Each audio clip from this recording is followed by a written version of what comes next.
I'm speaking to Steve Lovett, all the way from Sugarland, which is near Houston in Texas. Yeah. Steve, it's about a bit after 8 over at your place, Yes, yes, it is. and you're getting very excited about your next fight, but there's been a slight delay. There's been a little bit of a delay. I was supposed to fight on the 29th of September, but what happened was the main event fell through, and so they had to fill the card up with. It was on the border of Mexico, so they put a couple more Mexican fighters on there, Yep.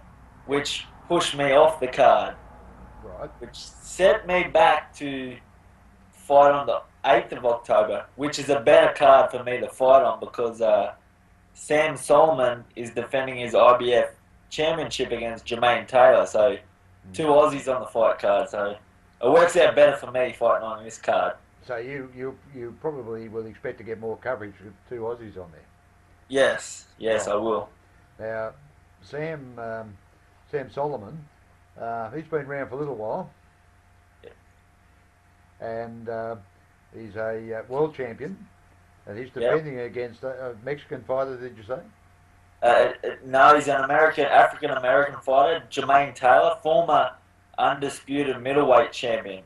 Right. But his previous fights, he lost a few world title fights, big fights, and he's on a basically sort of a comeback trail. He hasn't been too active in the recent years, so this is an opportunity for Jermaine Taylor to try and get back into the big time by beating Sam Solomon.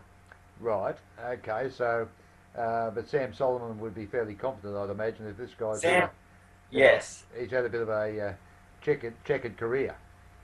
yes, at yeah, the last maybe 4 years, yes, it has been a bit up and down. And what happened earlier, before this title fight was announced, Mm. and then all of a sudden in the news coverage, Jermaine Taylor has shot his cousin, and he got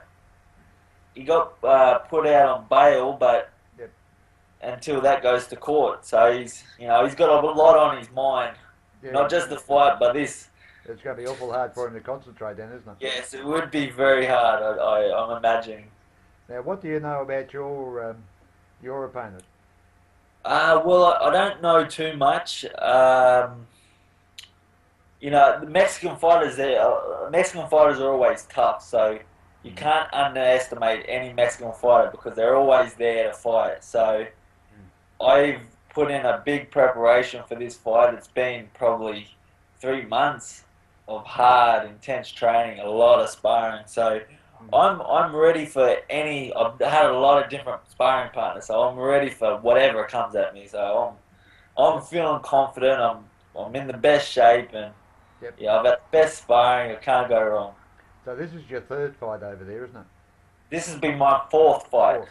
Yep. Fourth fight. Yep. Now the first few fights you've won relatively easily. Yep. I mean, you don't win a fight easily no matter what, but No. no. So what? The first one only went what 2 or 3 rounds, didn't it? 2 rounds. So the first two went 2 rounds, and then the third fight went 3 rounds. Yep. And we'll see what the next one brings. But I'm more than ready. So I don't underestimate anyone. So I'm ready Yep. for whatever. So what's this scheduled to be? How many Well, fights? we want to have this fight, and I want to get one more in before the end of the year. So that will make 5 this year. That's the plan, and that's what I should be able to get. Right. One more before the end of the year. Maybe end of November, maybe the start of December. Now, how many rounds is this one scheduled for? I'm not actually positive. It was supposed to be 8 rounds, but I haven't heard Right. anymore. Yeah. Well, you don't need 8 rounds, do you? Don't need 8 rounds. I don't want 8 rounds. The quicker the better for me. The quicker the better. Yeah, The less I'm in there, the less I get hit. How many times? How many times have you been over your 3 or 4 rounds? How many times have you been to 7 or 8 rounds? Well, I've been 6 rounds before, and that was in Australia. That was one fight that went 6 rounds, but I've done a lot of sparring. I've done 8 rounds of sparring, a lot of that. Yep. A lot of times, the sparring partners that I've had, world class sparring partners, so they're the tough ones. the Yep. sparring is the tough sessions. Right. So now you're in heavy training, or you're starting to taper. We're tapering, we're definitely tapering now. Right. We did a very hard session on Monday. I sparred again on Tuesday. I sparred again on Thursday, and now I'm tapering down for the fight on Wednesday. So it was a very light session today, just a bit of punching bag, and tomorrow I'll do a little bit of maybe the bike and maybe just a walk or something like that. And then Monday again another just to watch your weight, so your weight's right for the fight. Yep. And basically it's just lighten up till fight time. So let's go back to in one of your heavier days. Just give us a rundown of what you do in that day. Well, heavier days will. I mean, the sparring days are probably the tougher days. We could do up to 6-8 rounds of sparring, Yep. and then we get out of the ring from sparring. We'll do four rounds on the heavy bag, 4 rounds on an uppercut bag, 4 rounds on one of those speed bags. Yep. So that's our boxing. That's in the morning. So that's a lot of punching, a lot of movement, and then we go into the evening session. We do about 2:30, 3 o'clock. We do a conditioning session. Now this could be anything. We do a lot of explosive power work with weights. We do a lot of sprinting. We do use a lot of bands. So we really work on power movements. That's basically our majority of work is power movement. So medicine ball, throwing medicine balls and stuff like that. We don't usually, a lot of boxers go out and do the normal kilometers running, slow running. But I mean, that's what I used to do in Australia. That's what everyone does. That's what a boxer does. But where I'm at Plex, we do everything. We do the more modern style of training, which is more just resistant training, everything, bounding, plyometric work, everything. Right. So you're actually bursting out of your skin, aren't you? Right now I am, Yeah. finally. And the week, this week has been very tough actually.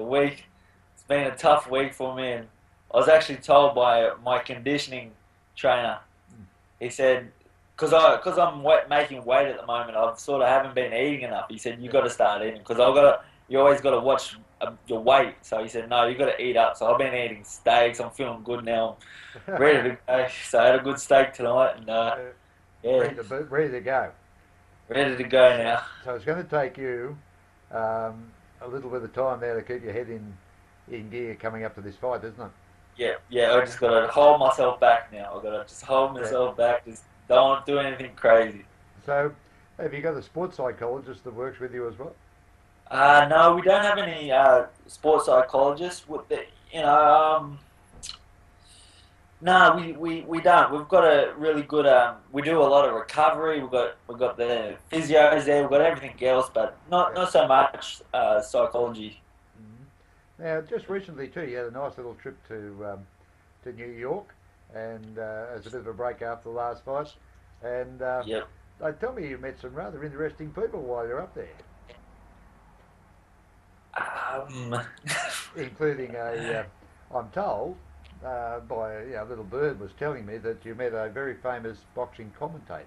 Yes, and Teddy Atlas. Met Teddy Atlas the first day I was there. I met Teddy Atlas through a friend actually, Rodney Payne, which he's got relatives, the Hieronymus in Cowra. So I met up with him. He said, I know a friend that knows Teddy Atlas. I could take it across to Staten Island and we could meet Teddy Atlas. So we went across. I mean, I was starstruck because I growing up, I used to watch Teddy Atlas commentating the fights on ESPN each week, every Friday with my grandfather. He'd watch the fights with me. So I would watch these fights, and then all of a sudden Teddy Atlas walks through the door. And I just couldn't believe it. And he came over and he watched a little clip of my fight and he gave me a little bit of advice. And that was... And the thing is, this fight card that I'm fighting on is an ESPN fight card. Teddy Atlas will be there. So... Is he going to do the commentating? Or? Well, I'm not sure. I'm not sure if my fight will be televised or not. I'm not Yep. totally sure. So, but he will be there. So I'll definitely make sure I catch up with him while I'm there. And he was impressed with the video you showed him. Yeah, he was. He was impressed. He said, "Oh, you're very not like the usual Australian boxer. Australian boxers like to move, come forward, and just Yep. you know." Go for it. But Yeah. the video that he seen was I was moving around. I wasn't, and so he said he was very impressed. So Yeah. Well, that I would have want given you a big to boost. hope he'll see this fight, and I'll impress him even more. That's what I like to see. And how are Yeah, you getting on with living in America? yeah. I enjoy it. I mean, I moved over here for boxing, Yep. so. Yep. And it's been the best place for as far as boxing. I do miss home. I can't wait to come back to Cowra, but Yep. yeah, but this is the best place for boxing. I'm getting the fights now. So in Australia, I wasn't getting the fights, and Yep. it's all happening here now. So Hey, great to see. So again, when's this fight? What date? this is the 8th of October, which will be the Sunday morning in Australia, the 9th of October. Right. Okay. And you're fairly confident, or you're ready for it anyway. I'm ready for it. Yeah. And whether you can hold yourself together between now and then is going to be the trick. And we'll try and catch up with you directly after that. Yes. And Yeah. just make sure your nose is still as straight as it is. I'll make sure that. I'll make sure that. Yeah, we don't want to see a bruised No. bone, No. and you'll be able to boast how well you did. Yeah. Early the better. I'll finish it early the better. Okay. Well, thanks for talking with us, Steve, and we will catch up with you again. All good. No worries. Good talking to you. Okay, mate. Good on you. Okay, bye.